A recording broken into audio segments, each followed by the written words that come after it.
السلام علیکم ورحمۃ اللہ وبرکاتہ۔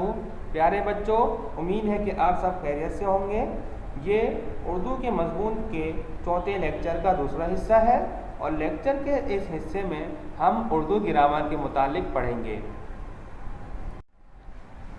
آج کے اس سبق میں ہم پڑھیں گے تفہیم۔ تفہیم کہتے ہیں کہ کسی واقعے یا کہانی کو لکھا جائے، پھر اس کے بعد کچھ سوالات دیے جائیں جن کے جوابات اس کہانی میں موجود ہوں۔ آئیے سب سے پہلے کہانی پڑھتے ہیں۔ علی اور یاسر بہت اچھے دوست ہیں۔ دونوں کے گھر ایک ہی گلی میں ہیں۔ وہ دونوں ایک ہی اسکول میں تیسری جماعت میں پڑھتے ہیں۔ علی پڑھائی میں بہت اچھا ہے، جبکہ یاسر کھیلوں میں سب سے آگے رہتا ہے۔ علی ذہین اور سمجھدار لڑکا ہے۔ وہ یاسر کی پڑھائی میں مدد کرتا ہے۔ یاسر تمیزدار اور نیک لڑکا ہے۔ وہ سب کا خیال رکھتا ہے۔ یہاں تک کہانی مکمل ہوئی۔ اب آتے ہیں ان کے سوال جواب کی طرف۔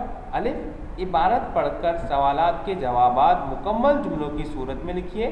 نمبر 1 ہے، کیا علی اور یاسر بھائی بھائی ہیں؟ نہیں، علی اور یاسر دوست ہیں۔ اوپر ہم نے کہانی میں کیا پڑھا؟ علی اور یاسر بہت اچھے دوست ہیں۔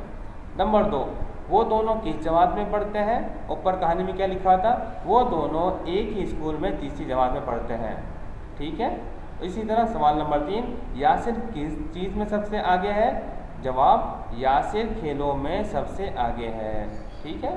ب، جملوں پر صحیح یا غلط کا نشان لگائیے۔ علی اور یاسر ایک ہی اسکول میں پڑھتے ہیں۔ اوپر کہانی میں کیا لکھا ہوا تھا؟ یہی لکھا ہوا تھا، علی اور یاسر ایک ہی اسکول میں تیسری جماعت میں پڑھتے ہیں، تو ٹھیک۔ نمبر 2، یاسر نیک لڑکا نہیں ہے، غلط۔ نمبر 3، علی پڑھائی میں بہت اچھا ہے، صحیح۔ نمبر 4، یاسر کسی کا خیال نہیں رکھتا، غلط۔ کسی بھی چیز، جگہ، شخص، پرندے یا جانور کے نام کو اسم کہتے ہیں۔ نیچے دی گئی تصاویر دیکھ کر ان کے اسم لکھیں۔ تصویر کس کی بنی ہے؟ پہاڑ کی، تو ہم لکھ دیا پہاڑ۔ نمبر 2 میں لڑکا کی تصویر، تو ہم نے لکھا لڑکا۔ درخت کی تصویر ہے تو درخت لکھا۔ سورج کی تصویر ہے تو سورج۔ پھول کی تصویر ہم نے پھول لکھ دیا۔ نمبر 6 میں مرغا۔ نمبر 7 میں جوتے۔ نمبر 8 میں پھل۔ نمبر 9 میں چاند، اور نمبر 10 میں بلی۔ آپ جب اسکول آئیں گے تو گرامر کے یہ 2 صفحے آپ کو فوٹو کاپی کر کے ملیں گے۔ جو بلو پین سے میں نے لکھا ہوا ہے وہ بلو پین سے لکھا ہوا نہیں ہوگا، آپ نے وہ پینسل سے لکھنا ہے۔ امید ہے آپ کو آج کا لیکچر سمجھ میں آیا۔ جو بات بھی آپ کو سمجھ میں نہیں آئی وہ آپ ہم سے اسکول کے دیے گئے وقت میں پوچھ سکتے ہیں۔ السلام علیکم ورحمۃ اللہ وبرکاتہ۔